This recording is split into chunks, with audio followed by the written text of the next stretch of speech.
to start, where does money come from? Money is a promise. Okay? That's the first thing you get your head around. Money is not a physical commodity. So the question is, who can create promises that the rest of us use to enable commerce? And the answer are the banks and the government. Banks create money by increasing their assets and liabilities simultaneously. So the bank lends you money. When the bank says it lends you money, it actually creates money for you, but it creates an identical debt at the same time. So banks create money by creating loans and creating deposits. The government creates money by spending more than it gets back in taxation. What do you mean by creating deposits? Well, if you, let's say you have to buy a new camera, don't you? Yeah. You're going to buy it with a credit card? We use a credit card to buy it? Well, debit card.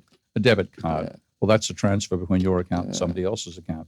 But if you wanted to go and buy, buy something monstrous like a, £4,500 computer and you didn't have it, you swipe your credit card at the shop. Let's say you go to Curry's and buy a top-of-the-line camera. You swipe your credit card. That puts £5,000 in Curry's account, and it puts £5,000 in debt that you now owe as additional credit card debt. So by the act of swiping your credit card, you've created money for Curry's and created debt for yourself. They're both made at the same time. So that's how banks create money. They create debt and they create money at the same time. If you get a mortgage, buy a house, then when you access that mortgage, you've agreed the bank to put £1 million against you as debt you owe the bank you've got to service. And when you pay for the house, the bank transfers £1 million on your behalf to the vendor. Okay, so they get £1 million in a deposit account. You get £1 million in debt.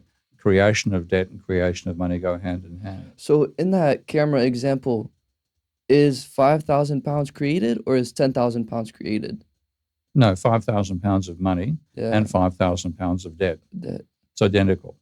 Oh. So you won't, you wouldn't accept the bank if the bank said we're going to put £5,000 in your account and here's $10,000 in debt for it, you wouldn't agree, would you? Okay? You agree that it's a match.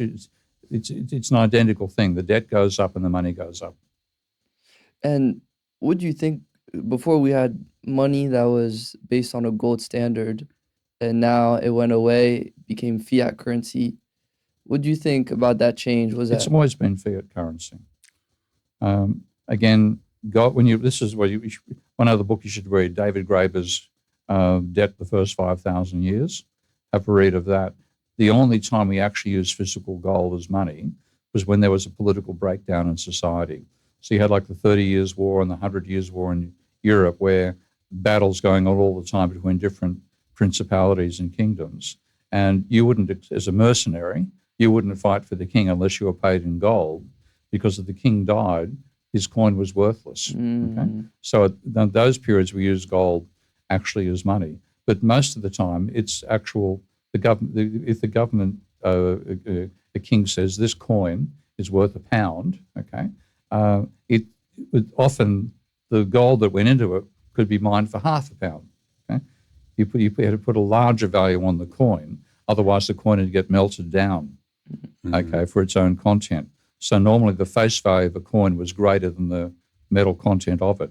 So the fact that it was given the value of £1 was by the power of the king to say this is worth £1 in transactions in my realm. So fiat has always been how governments have created money. Okay. Because I think fiat is associated with the collapse of the Bretton Woods system. I think that's when most people kind of associate the inception of fiat money. Yeah, but I mean, the Bretton Woods was a disaster courtesy of the Americans, because what Keynes wanted to have was a system for international trade not involving a domestic currency. He wanted a neutral reserve asset. Yeah, he called it the Bancor. It's going to be an overdraft facility. The way it was designed was that his design, there'd be an international clearinghouse, which what he wanted became the International Monetary Fund. But the International Clearinghouse every country would have accounts there. They'd all start at zero, but there'd be a ratio determined between the value of $1 and the value of what he called a Bancor, value of the pound, the value of the Bancor, based on to some extent, the size of the economy.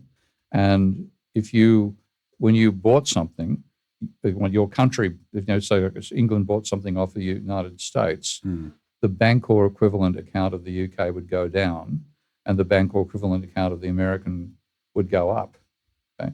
So that was a system that didn't involve domestic currency for international trade. The Americans insisted the dollar be used instead. So that was always going to be a system that had to break down. They promised to maintain convertibility from the dollar into gold, but to actually have the dollar function, they had to run a trade deficit. Because if you didn't have excess American dollars circulating in the rest of the world, you couldn't have it as international currency.